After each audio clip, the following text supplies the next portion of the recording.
내가 받은 것을 먼저 너희에게 전하였노니 이는 성경대로 그리스도께서 우리 죄를 위하여 죽으시고 장사 지낸 바 되셨다가 성경대로 사흘 만에 다시 살아나사 게바에게 보이시고 후에 12제자에게와 그 후에 500여 형제에게 일시에 보이셨나니 그 중에 지금까지 대다수는 살아있고 어떤 사람은 잠들었으며 그 후에 야고보에게 보이셨으며 그 후에 모든 사도에게와 맨 나중에 만삭되지 못하여 난 자 같은 내게도 보이셨느니라. 그리스도께서 만일 다시 살아나지 못하셨으면 우리가 전파하는 것도 헛것이요 또 너희 믿음도 헛것이며 만일 그리스도 안에서 우리가 바라는 것이 다만 이 세상의 삶뿐이면 모든 사람 가운데 우리가 더욱 불쌍한 자이리라. 그러나 이제 그리스도께서 죽은 자 가운데서 다시 살아나사 잠자는 자들의 첫 열매가 되셨도다.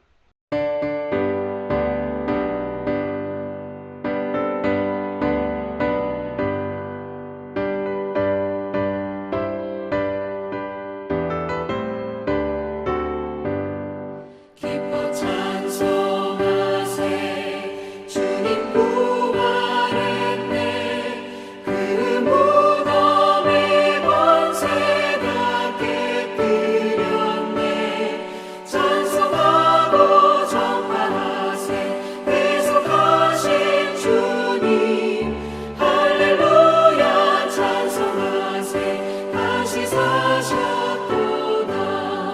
기뻐 찬송하세 밝은 빛이 왔네.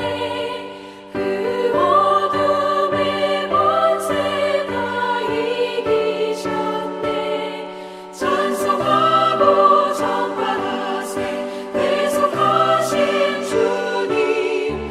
할렐루야 찬송하세 다시 사셨도다.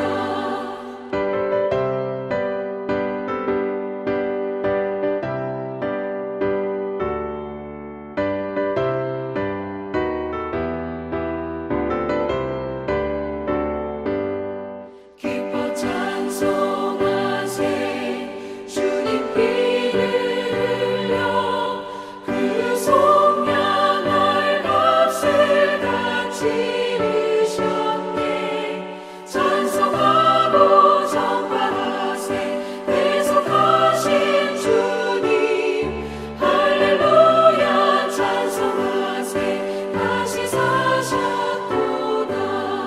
기뻐 찬송하세 죄를 사했으니 그 속죄하는 내가 찬송하세. 찬송하고 전파하세 계속하신 주님. 할렐루야 찬송하세 다시 사셨도다.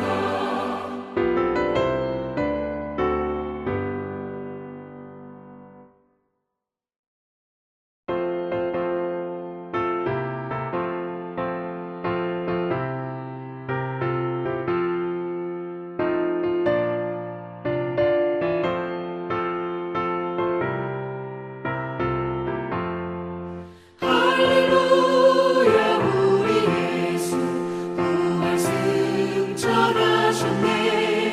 세상 사람 찬양하니 천사와 답하도다. 구주 예수 부활하사 사망 권세 이겼네. 구주 예수 부활하사 사망 권세 이겼네.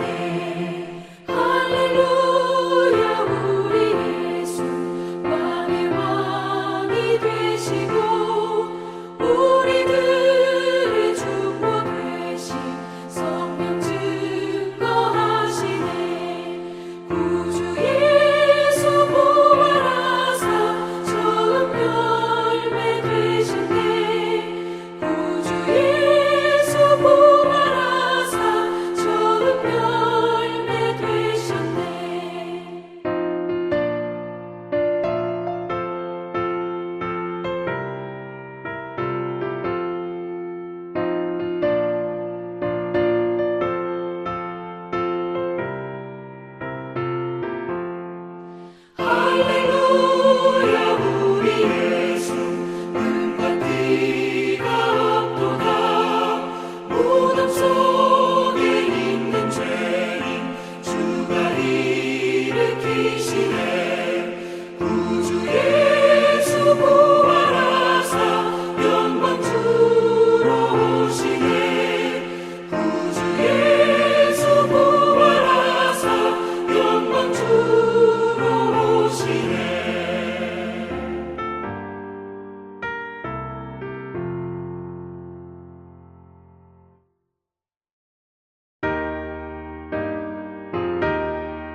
부활하신 주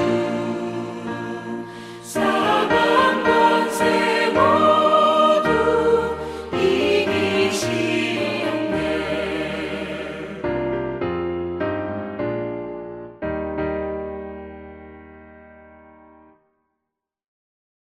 오늘은 우리 주님께서 약속하신 대로 3일 만에 사망 권세를 이기시고 부활하셔서 우리에게 영원한 생명을 주신 복된 부활 주일입니다. 우리 기독교에서 정말 중요한 것은 예수님의 부활입니다. 왜냐하면 성경에서 말씀하시고 또한 기독교가 가지고 있는 모든 진리가 결국 궁극적으로 이 부활로 완성이 되는 것이기 때문입니다. 그리고 성경은 분명히 이처럼 우리 예수님께서 부활하신과 같이 우리 성도들도 마지막 날에 다 부활하여 영원한 즐거움에 참여하게 될 것을 말씀하고 있습니다. 그래서 우리는 이 기쁨의 좋은 소식을 우리만 간직하고 기뻐할 것이 아니라 우리 주변 모든 이들과 친구들에게 이 부활의 기쁜 소식을 전할 수 있기를 소망합니다. 이제 지난 시간에 이어서 사도행전 18장 23절부터 살펴보겠습니다. 지난 시간까지는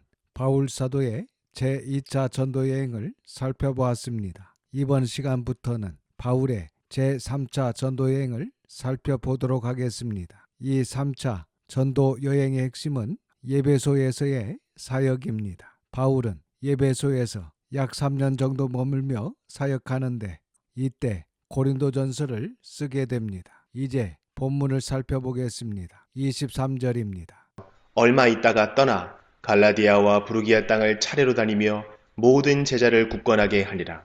여기 얼마 있다가 라는 말은 바울이 제2차 전도 여행을 마치고 안디옥 교회로 복귀하여 얼마 있다가 그런 이야기입니다. 그러니까 바울은 다시 제3차 여행을 떠나게 되는데 먼저 제1차, 제2차 전도 여행 때 갔던 갈라디아 지방과 부르기아 지방을 다니며 모든 제자들을 흔들리지 않게 굳건하게 했다라고 말씀하고 있습니다. 그리고 이제 24절에서 28절은 바울이 에베소에 도착하기 전에 에베소에서 일어났던 일을 기록하고 있습니다. 24절입니다. 알렉산드리아에서 난 아볼로라 하는 유대인이 에베소에 이르니 이 사람은 언변이 좋고 성경에 능통한 자라. 여기 알렉산드리아는 BC 332년 알렉산더 대왕이 세운 중요한 해양 도시로 상업의 중심지이며 지식과 헬라 세계의 학문적인 중심지이기도 하였습니다. 특히 BC 280년경에 구약 성경의 헬라어 번역서인 70인역이 이곳에서 만들어졌습니다. 그래서 본문에 이 알렉산드리아에서 태어난 아볼로라는 유대인을 소개하고 있는데 이 사람은 당시 헬라어 70인역 번역본 구약 성경을 가지고 공부한 유명한 구약 성경 학자였습니다. 거기다가 말까지 잘하는 사람이었는데 지금 에베소에 왔다는 것입니다. 25절과 26절입니다. 그가 일찍이 주의 도를 배워 열심으로 예수에 관한 것을 자세히 말하며 가르치나 요한의 세례만 알 따름이라.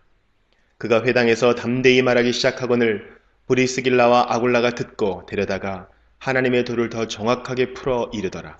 아볼로가 어디서 어떻게 주의 도를 배웠는지에 대해서는 정확하지는 않습니다. 학자들이 추측하기는 세례 요한의 제자들을 통해서 주의 도를 배운 것이 아닌가 이렇게 보고 있습니다. 그래서 이미 기독교인이었던 아볼로가 열심히 예수님에 관한 것을 가르쳤지만 안타까운 것은 세례 요한이 순교한 그 이후부터 예수님의 복음과 예수님의 십자가 죽으심, 부활 승천, 또한 예수님의 다시 오심에 대해서 그리고 성령님에 대해서는 전혀 모르고 있었던 것 같습니다. 이렇게 아볼로가 유대인 회당에서 설교하는 것을 들은 브리스길라와 아굴라가 아볼로를 데려다가 고린도에서 바울을 통하여 1년 6개월 동안 배운 하나님의 도를 더 정확하게 풀어서 설명해 주었던 것입니다. 사실 당시 아볼로는 구약 성경학자로서 언변이 뛰어난 사람이었고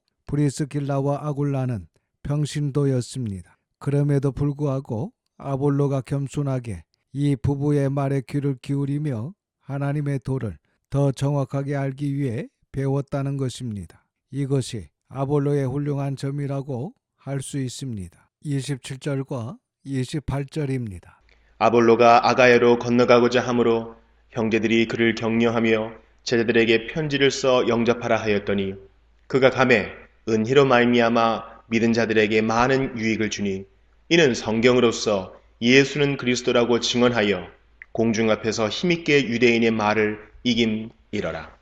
27절에 아가야는 고린도를 수도로 둔 그리스 행정 지방입니다. 그래서 아볼로가 아가야로 건너가고자 했다는 말은 고린도로 가고자 했다는 것입니다. 그러니까 아볼로가 에베소에서 브리스길라와 아굴라로부터 예수님의 복음에 대해 정확히 배운 후에 고린도로 가서 이 진리를 전하고자 했다는 것을 알 수 있습니다. 그래서 브리스길라와 아굴라를 비롯한 에베소 교회 형제들이 고린도 교회 제자들에게 아볼로를 제2대 담임 목사님으로 추천하는 편지를 써 주었고, 그리고 아볼로는 고린도 교회로 건너가서 고린도 교회 성도들에게 많은 유익을 주었습니다. 특별히 28절을 보면 구약 성경에 능통한 학자답게 구약 성경을 바탕으로 예수님께서 그리스도이심을 증거하면서 공중 앞에서 힘있게 유대인들의 말을 이겼다라고 말씀하고 있습니다. 사실 당시 이 유대인들은 바울이 감당하기도 어려웠던 사람들인데 아볼로가 이들의 말을 이겼다라고 하는 것을 보면 정말 아볼로가 얼마나 말을 잘하고 또한 성경뿐만 아니라 여러 학문적으로도 실력이 있었던 것 같습니다. 그런데 이렇게 초반에는 고린도 교회 담임 목사로서 목회를 어느 정도 잘 했는데 이후에 고린도 전서를 보면 이런 실력과 무관하게 목회가 그렇게 쉽지 않았다는 것을 알 수 있습니다. 그 부분은 고린도 전서를 공부할 때 살펴보겠습니다. 이어서 사도행전 19장을 좀 더 보도록 하겠습니다. 19장 1절입니다. 아볼로가 고린도에 있을 때에 바울이 윗지방으로 다녀 에베소에 와서 어떤 제자들을 만나 아볼로는 에베소에서 고린도로 건너가 고린도 교회에서 목회하고 있을 때에 바울이 앞에서 본 그 갈라디아와 부르기아 지방을 들려서 모든 형제들을 굳건하게 한 후 드디어 그렇게 오고 싶었던 에베소에 왔다는 것입니다. 그래서 아직 바울과 아볼로는 서로 만나지 못한 상황입니다. 그리고 잠시 에베소에 대해 설명을 하면 세계 7대 불가사 중에 하나인 127개 나라의 왕들이 기둥 하나씩 받쳐서 세워진 아데미 여신을 섬기는 아르테미스 신전이 있는 도시로 당시 아시아의 최대 도시였다고 합니다. 2절과 3절입니다. 이르되 너희가 믿을 때에 성령을 받았느냐 이르되 아니라 우리는 성령이 계심도 듣지 못하였노라. 바울이 이르되 그러면 너희가 무슨 세례를 받았느냐 대답하되 요한의 세례니라. 1절 하반절에 바울이 에베소에 와서 어떤 제자들을 만나 라고 이야기하고 있는데 아마도 이 제자들도 아볼로와 마찬가지 요한의 제자들을 통해 복음을 받아들인 사람들인 것 같습니다. 그래서 이러한 것을 보면 세례 요한의 영향력이 대단했다는 것을 알 수 있습니다. 그리고 세례 요한의 고백처럼 그는 주님 오실 길을 잘 예비한 귀한 선지자였습니다. 하지만 세례 요한을 통해 복음을 받아들인 그 사람들이 바울을 만난 그때까지도 예수님에 대해서 성령님에 대해서 알지 못하고 있었던 것입니다. 4절에서 6절입니다. 바울이 이르되 요한이 회개의 세례를 베풀며 백성에게 말하되 내 뒤에 오시는 이를 믿으라 하였으니 이는 곧 예수라 하거늘 그들이 듣고 주 예수의 이름으로 세례를 받으니 바울이 그들에게 안수하매 성령이 그들에게 임하심으로 방언도 하고 예언도 하니 이렇게 바울이 구약에 예언된 메시아 그분이 바로 예수님이심을 증거하므로 그들이 예수님의 이름으로 세례를 받은 후 성령님이 임하심으로 방언도 하고 예언도 하는 표적이 일어났습니다. 이 방언과 예언은 오순절 다락방에 모인 제자들과 고넬료의 집에 모인 유대인과 이방인들에게 성령님께서 임하셨을 때 나타났던 표적과 동일한 것으로 여기 방언도 알아들을 수 없는 말이 아니라 동력이 필요 없는 지방 언어였습니다. 왜냐하면 만약 이때 방언이 오순절에 제자들이 한 방언과 다른 방언이었다면 어떤 설명이 있었을 것입니다. 그러니까 초대교회 방언이라고 하면 100% 지방 언어였기 때문에 이때 동일하게 지방 언어로 성도들이 말하는 표적이라면 새로운 설명이 필요 없는 것입니다. 그래서 본문의 이 방언 역사도 당시 예배소 지역에 여러 나라 사람들이 모여 살았던 곳이기 때문에 외국어 방언으로 보면 정확합니다. 그러나 이후에 고린도 방언은 이런 지방 언어가 아니라 알아들을 수 없는 방언을 했기 때문에 고린도 방언에 대한 설명이 나오는데 고린도 전설을 할 때 자세히 살펴보겠습니다. 7절입니다. 모두 12사람쯤 되니라. 이렇게 당시 성령 세례를 받은 사람은 12사람쯤 되었는데 아마도 이 사람들이 후에 에베소 교회의 핵심 인물들이 되어 이방 선교에 전심전력했을 것으로 보고 있습니다. 오늘은 여기까지 보고 다음 시간에 계속해서 바울이 에베소에서 사역하는 내용의 말씀을 살펴보도록 하겠습니다. 기도하겠습니다. 아버지 하나님, 하나님의 거룩하신 이름을 찬양합니다. 우리가 연약할 때, 우리가 죄인 되었을 때 우리를 위해서 독생자를 십자가에 내놓으심으로 우리를 향하신 하나님의 사랑을 확증하신 아버지 하나님의 크신 은혜에 감사드립니다. 이 시간 죽음을 이기시고 부활하신 주님으로 말미암아 죄 사함을 받고 영원한 생명을 얻은 저희들 마음과 뜻과 정성을 다해 주님을 사랑하게 하시고 또한 부활의 증인으로 우리에게 있는 이 큰 기쁨을 모든 사람에게도 흘려보내며 전할 수 있도록 인도하여 주시옵소서. 모든 것을 감사드리며 부활의 첫 열매가 되신 우리 구주 예수님의 이름으로 기도드립니다. 아멘. 지금은 이 땅에 오셔서 사망을 이기시고 부활하사 영원한 생명을 주신 우리 구주 예수 그리스도의 은혜와 아버지 하나님의 크크신 사랑하심과 성령님의 감화감동 역사 충만 교통하심이 부활의 소망과 천국의 소망으로 살아가는 모든 성도와 자녀와 가정 위에 함께 있을지어다. 아멘.